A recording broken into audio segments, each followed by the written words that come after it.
একটাই কথা যে আইএসএফ কে বা সুযোগ দেওয়া হোক, আইএসএফ এই চোর ডাকাত গুন্ডা মস্তান গুলোকে সরিয়ে দিয়ে সুষ্ঠু সমাজ ব্যবস্থা নিয়ে আসবে। যে এই সমাজ ব্যবস্থায় সরকারি কর্মচারীরা তার হকের দিয়ে পাবে কেন্দ্রীয় সমাহারে, যে সমাজ ব্যবস্থায় শূন্য পদগুলো পূরণ হবে, বেকারত্ব দূরে সরানো হবে, যেই সমাজ ব্যবস্থায় আনিসের বিচার হবে, তামান্নার বিচার হবে, তিলোত্তমার বিচার হবে, যে সমাজ ব্যবস্থায় নারীরা তার অধিকার পাবে, যে সমাজ ব্যবস্থায় কৃষক তার উৎপাদিত ফসলের দাম পাবে, যে সমাজ ব্যবস্থায় আমি আপনি মেহনত করছি, আমার আপনার শ্রমের মূল্যায়ন হচ্ছে না, এই শ্রমের মূল্যায়ন হবে, মিনিমাম ওয়েজেসটা আমরা বাড়াবার ব্যবস্থা করব।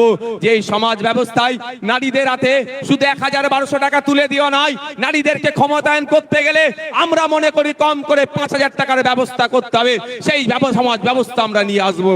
তবে হ্যাঁ, 5000 টাকা দেওয়ার সাথে সাথে রাজ্য কিছু কাজ বুঝে নেবে। এই সুষ্ঠু সমাজ ব্যবস্থা আনবো যেখানে বর্ণগত, জাতিগত, ধর্মগত, নারী পুরুষের কোনো ভেদাভেদ থাকবে না, যেখানে সবাই আমরা মানুষ, আমাদের সামাজিক পরিচয় আমরা যেটা সেটা নিয়ে মাথা তুলে বেঁচে থাকবো, সেই সমাজ ব্যবস্থা নিয়ে আসবো।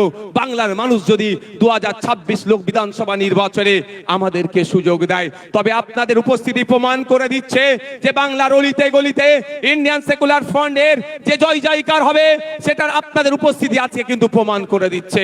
আপনারা মাঠে যারা আছেন, আপনারা হয়তো বাইরে যেতে পারছেন না, আমি তো একটার পরে এখানে এসেছি, আমি বাইরের অবস্থাটা একটু ঘুরে ঘুরে দেখছিলাম। আপনারা এখানে যে রকম মানুষ আছেন, এর কয়েক গুণ বেশি মানুষ বাইরে শুধু ঘুরছে, জায়গা পাচ্ছে না বলে।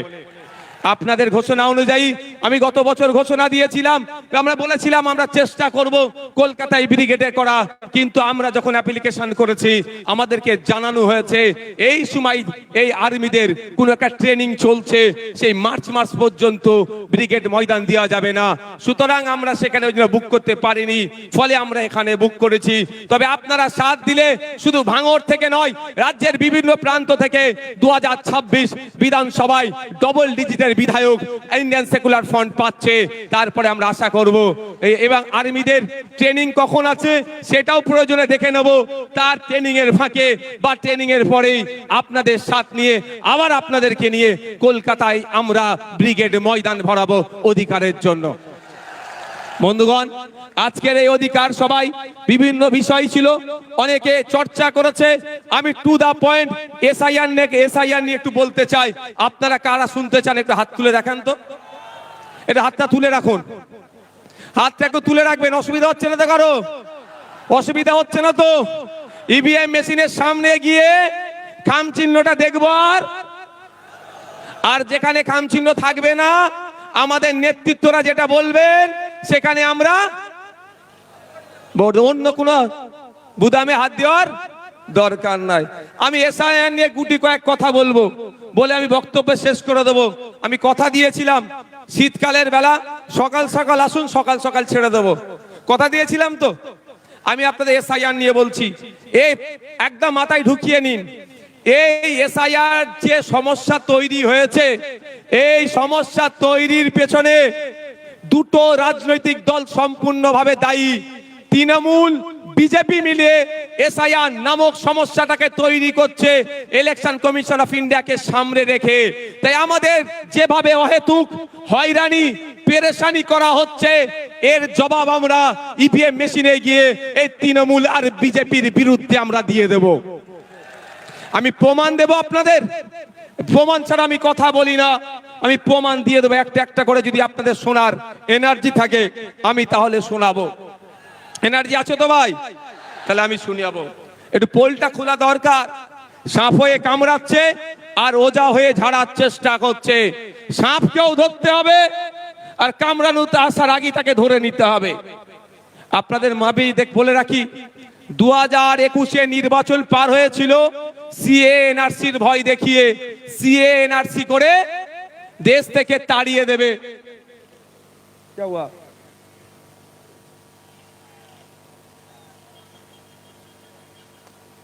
সংগ্রামী যৌথ মঞ্চে যে মঞ্চ আছে তার উপরে ছেলেরা উঠে গেছে, না যাও ভাই, এই উপরে যারা উঠেছো না যাও, একদম একদম নেমে যাও, এটা অনৈতিক কাজ, নেমে পড়ো চাল থেকে। শোনেন ভাই, এদিকে তাকান, 2021 সালে নির্বাচন কি দেখিয়ে পার হয়েছিল? বিজেপি বলেছিল এসআইআর করে তাড়িয়ে দেবো, এই বিজেপি বলেছে এনআরসি সিএ করে তাড়িয়ে দেবো। আর মমতা ব্যানার্জির দলেরা কি বলেছিল? যে তাড়াতে পারবে না, আমরা আছি। এখন বলুন, এই 2026-এ নির্বাচন আসছে, এসআইআর করে ভোটাধিকার কেড়ে নেবো গল্প শোনাচ্ছে শুভেন্দু অধিকারী, আর মমতা ব্যানার্জি ফিক ফিক করে এসে বলছে আমি থাকতে এসআইআর হতে দেব না। অলরেডি কাগজ নিয়ে আপনাকে আমাকে ছুটাছুটি করতে হচ্ছে, আমার নামও নোটিশ এসে গিয়েছে। নোবেল জয়ী বিখ্যাত মানুষ অমর্ত্য সেন্সারের নামেও অপদার্থ কমিশন নোটিশ পাঠিয়েছে এই বিজেপি তৃণমূলের পাল্লায় পড়ে। শুধু তাই নয়, স্বাধীনতা সংগ্রামী, মুক্তিযোদ্ধা, বীর, ভারতবর্ষের অন্যতম শ্রেষ্ঠ আইকনিক ব্যক্তি, তার নাম নেতাজি সুভাষচন্দ্র বোস, নেতাজি সুভাষচন্দ্র স্যারের পরিবারকেও এই নোটিশ পাঠিয়েছে। তাই আপনাদের বলবো, 2026-এর বৈতরণী পার করার জন্য তৃণমূল আর বিজেপি এসআইআর নামক এই সমস্যাটার অবতরণ করেছে। তাই আপনাদের বলবো, এই সমস্যাতে অহেতুক হয়রানি করার চেষ্টা হচ্ছে, তবে আপনি আতঙ্কিত হবেন না।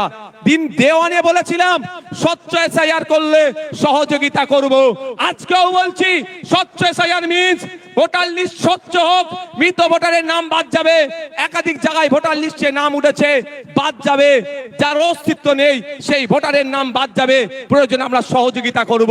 কিন্তু স্বচ্ছতার নামে নির্বাচন কমিশন যে অহেতুক হয়রানি করছে, এর জবাব দেওয়ার জন্য প্রশ্ন করেছিলাম আমরা নির্বাচন কমিশনে। শুধু তাই নয়, আপনাদের এই নওশাদ সিদ্দিকী কামচিহ্ন নেতা সুপ্রিম কোর্টে গিয়ে আপনাদের জন্য মামলা করেছে। আপনাদের বলে রাখি, দুটো কাজ এই মুহূর্তে মমতা ব্যানার্জি যদি করে, দুটো কাজ যদি এই মুহূর্তে মমতা ব্যানার্জি করে, হয়রানিও বন্ধ হবে, আতঙ্কিত হবেন না। দুটো কাজ কি কি বলে দিচ্ছি, শর্ট টাইম, আমি বেশিক্ষণ বলবো না, বলেছি আপনাদের। প্রথম কাজ হচ্ছে ওয়াল পার্টি মিটিং ডাকা। মমতা ব্যানার্জি ওয়াল পার্টি মিটিং ডাকুক, সমস্ত রাজনৈতিক দলের নেতাদেরকে ডাকুক। যেই পরিস্থিতি বাংলার স্বাধীনতা সংগ্রামী পরিবার থেকে শুরু করে, পীর পরিবার থেকে শুরু করে, বিভিন্ন ধর্মীয় পরিবার থেকে শুরু করে, বিভিন্ন যাদের সামাজিক প্রভাব প্রতিপত্তি আছে, সব সমেত সাধারণ মানুষদেরকে অহেতুক হয়রানি হচ্ছে, এই হয়রানি বন্ধ আমাদের করতে হবে। অল পার্টি মিটিং ডাকা দরকার। কেমন অল পার্টি মিটিং? আপনাদের জানিয়ে রাখি, বর্বর পাকিস্তানিরা যখন এসে পেহেলগাঁওতে আমাদের দেশের নাগরিককে খুন করলো, সেই সময় অল পার্টি মিটিং ভারত সরকার ডেকেছিল। সেই সময় কংগ্রেসের পক্ষ থেকে বলেছিল পাকিস্তানের বিরুদ্ধে অল আউট যাও, আমাদের কোনো অবজেকশন নাই। আজকে মমতা ব্যানার্জি যদি অল পার্টি মিটিং ডাকে, মমতা ব্যানার্জি ডাকে কেউ আসুক আর নাই আসুক, ইন্ডিয়ান সেকুলার ফ্রন্ট যাবে বাংলার নাগরিকদের সাথে, সেখানে গিয়ে বলবে স্বচ্ছতার সাথে যে কাজ পশ্চিম বাংলা সরকার করতে চাই আমরা প্রস্তুত আছি বাংলার মানুষের জন্য। করবে, তাহলে আপনি আতঙ্কিত মুক্ত হবেন তো ভাই? কিন্তু চাই না আপনি আতঙ্কিত মুক্ত হন মমতা ব্যানার্জির দলেরা।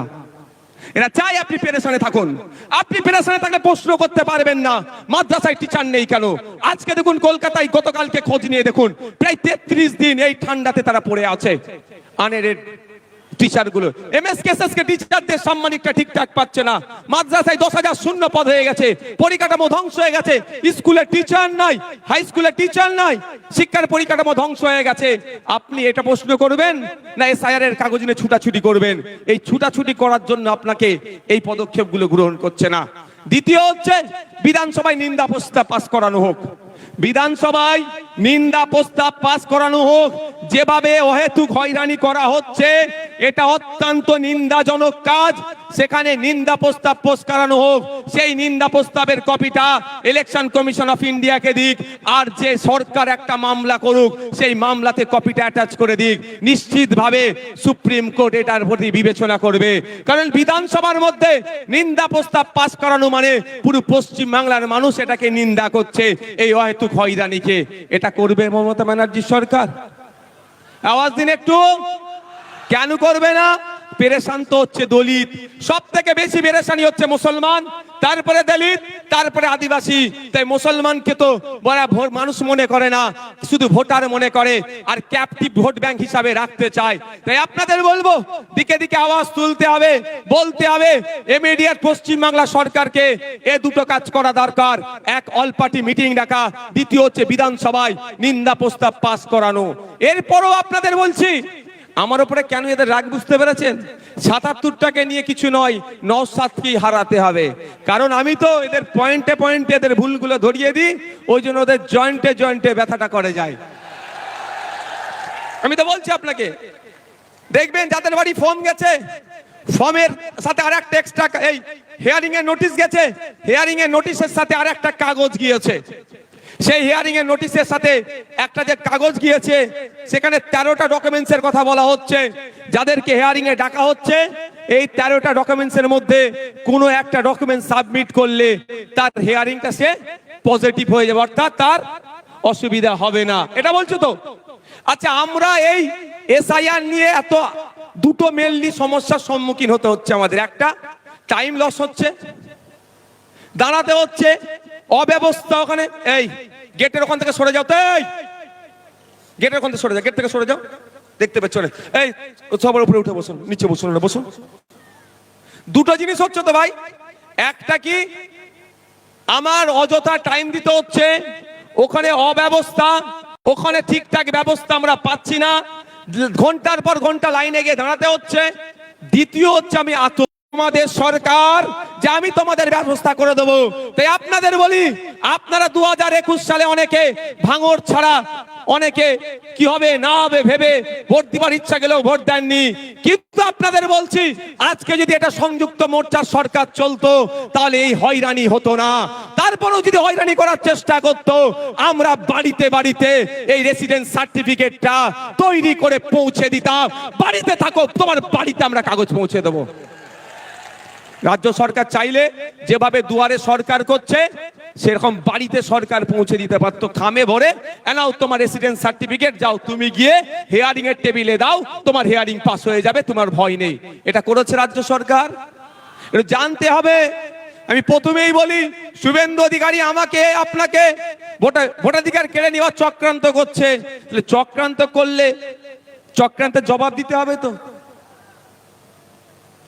কেউ যদি বুনোহল হয়, তাহলে বাঘা তেঁতুল হতে হবে তো ভাই। তো বাঘা তেঁতুলের ভূমিকা দেখতে পাচ্ছি না। তারপরে চলে আসুন 10 নম্বর পয়েন্টে বলছে, রাজ্য স্থানীয় কর্তৃপক্ষের দ্বারা তৈরি পারিবারিক রেজিস্টার্ড। রাজ্য বা স্থানীয় কর্তৃপক্ষের দ্বারা তৈরি পারিবারিক রেজিস্টার্ড 2011 সালে আইসিডিএস কর্মীদের দিয়ে তথ্য তোলা হয়েছিল।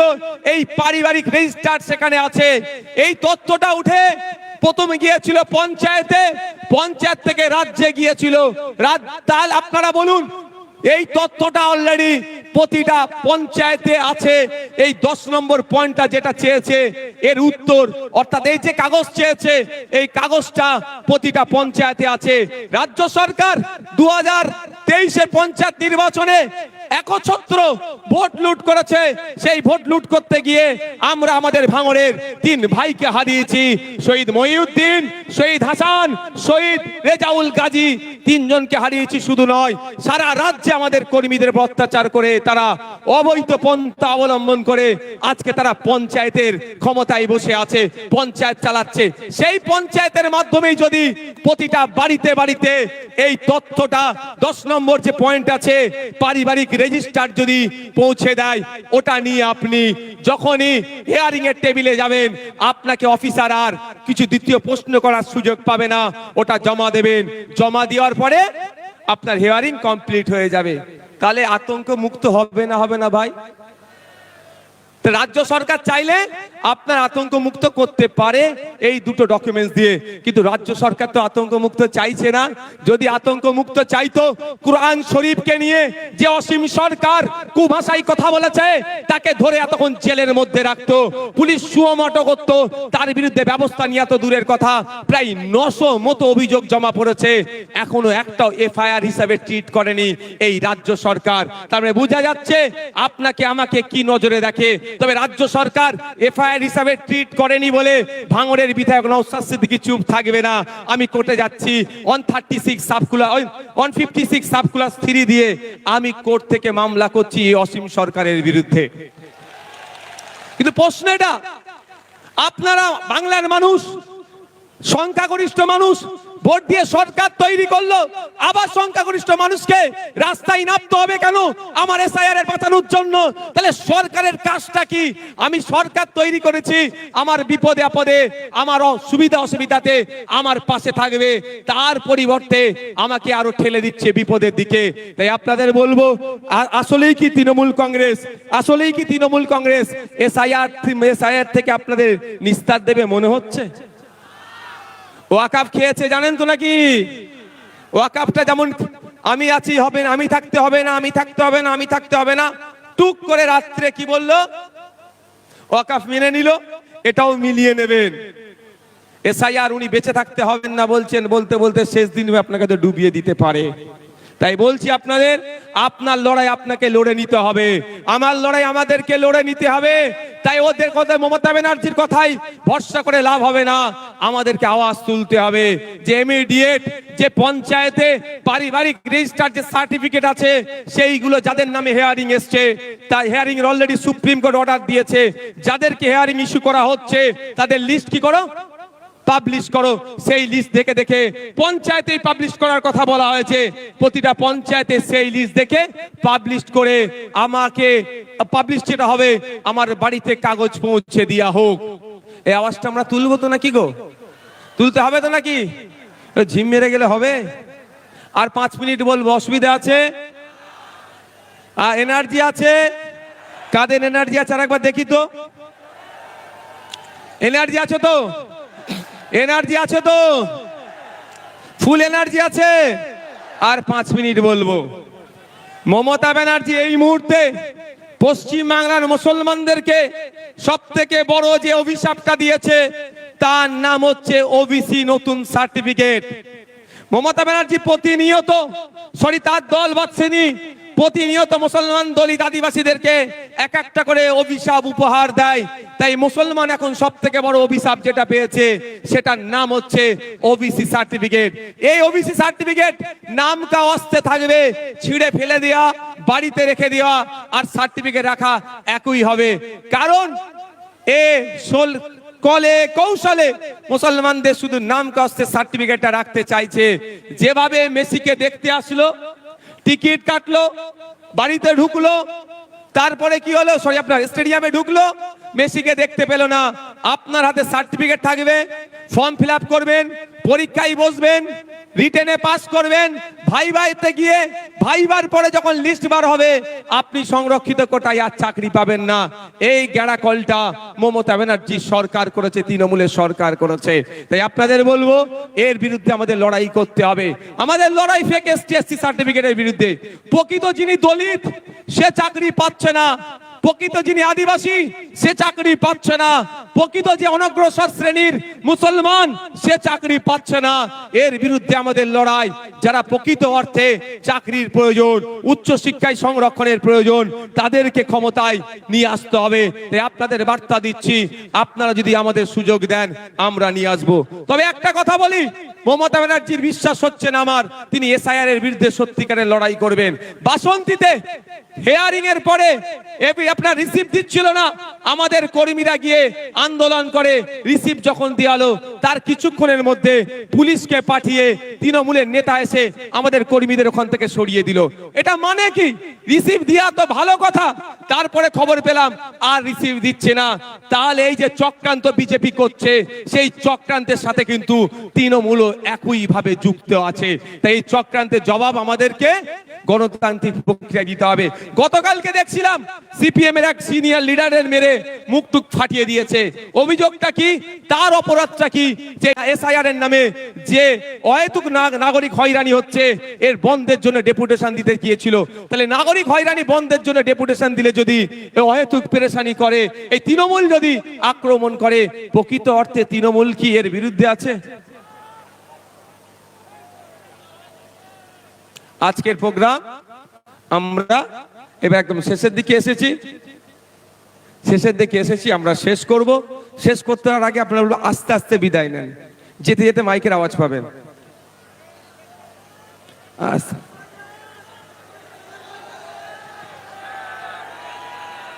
আস্তে আস্তে বিদায় নেন। যেতে যেতে আমি তিনটে কথা বলবো, আপনারা মাথায় রাখতে রাখতে যাবেন।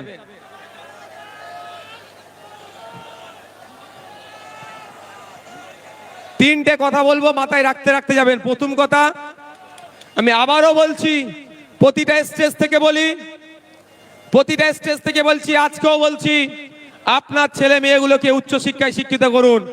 বাইট উধার দেন, ইধার নেই, সব বাইরে যাবে, সব ওই পারে, এখানে কেউ আসবে না, বাইট এখানে না।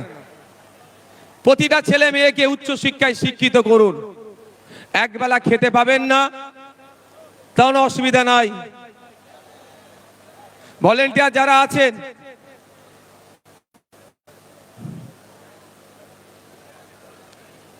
উচ্চশিক্ষায় শিক্ষিত করুন।